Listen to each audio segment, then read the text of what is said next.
Hi, this is Ramaji. Today I want to talk about the heart on the right. There is a lot of confusion about the heart on the right. I've had a lot of students come to me and say that a non-duality teacher told them that there is no heart on the right, that it's a distraction, it's an illusion, it's an hallucination. There is a heart on the right. Ramana Maharshi talked about it. It's real. That doesn't mean you concentrate on it like a chakra. It's an experience that arises spontaneously from within, and when it arises, then you have a very distinct experience of a strong sensation of some kind in the area just to the right of center. Ramana was very specific about the location, and that's exactly where it is. It's a very good sign. It's a sign of the heart on the right awakening. The heart on the right is the deep sleep state as it connects to the physical body. It's the causal dimension awakening in the waking state, which is exactly what we want. We want to bring deep sleep into the waking state, and when we do that, that is enlightenment.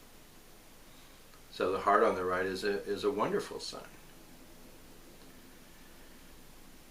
The people who are criticizing it and saying it's not a legitimate spiritual experience are people who have not experienced it. So they're making an assumption. But if you've been on the very specific and precise path of self-inquiry like I have, then you will experience the heart on the right, and not only that, you will experience the connection between the heart on the right and the crown chakra, and you may experience Amrita Nadi. And the reason these experiences are important is because the whole understanding, the solution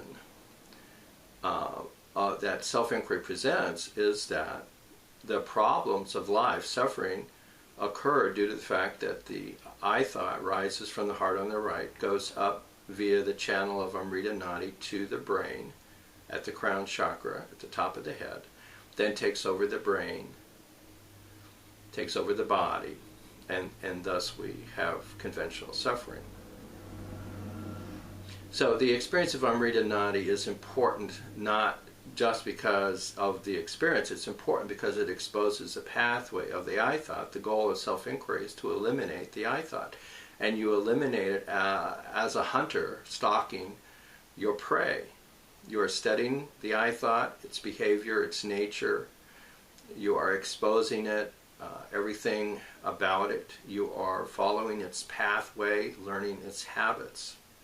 And the way you do that is to discover the relationship between the heart, or the heart on the right specifically, if you're having that experience, and the crown chakra, the crown or the brain. So you're connecting heart and mind, heart and brain.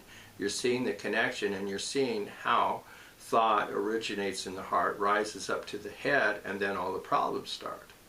So you reverse engineer this, drop the mind back into the heart, and then abide in the heart, stay in the heart, until the generation of thought, specifically the I thought, which starts it all, is stopped, till it just ceases because you're no longer indulging in it. The I thought rises right when you wake up from the heart on the right up to the brain and takes over the body from there, but it continues to rise up on a regular basis many times a minute during the day to maintain that control and maintain that trance state. So once you get to that stage, the advanced stage of the self-inquiry sadhana, you'll have many opportunities to see the I thought rise up. For example, you may experience that it's rising up from the heart to the brain every 3 to 5 seconds during the day. But when you get to that advanced stage, that means you're almost done, because now the true nature of the I thought and its behavior has been exposed to you. And it's a little bit like a thief who's trying to rob you in your house.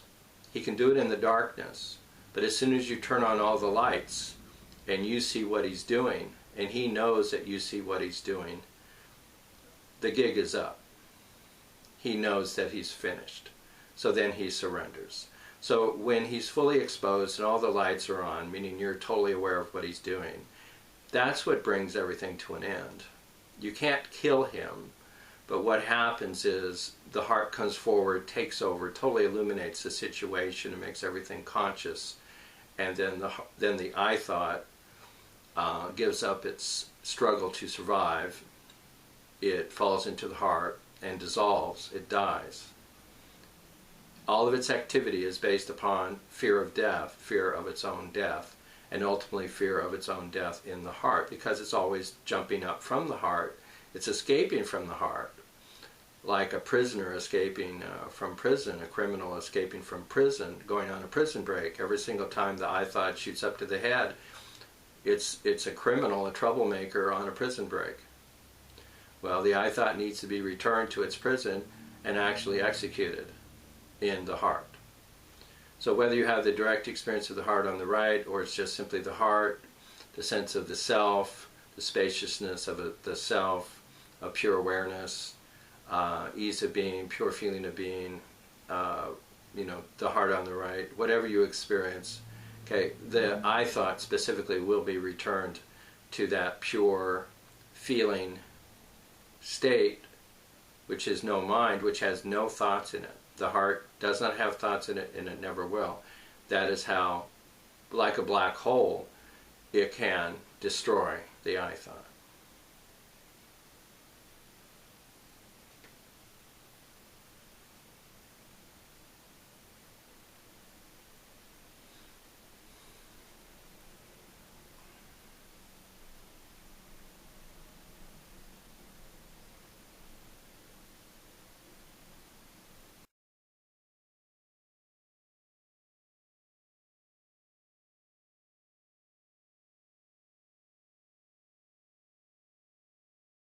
If you would like to talk to Ramaji, email him or receive the Rasa transmission from him in person or long distance over Skype, contact him at his website ramaji.org, or you can meet him in person in San Diego. That's ramaji.org. Thank you.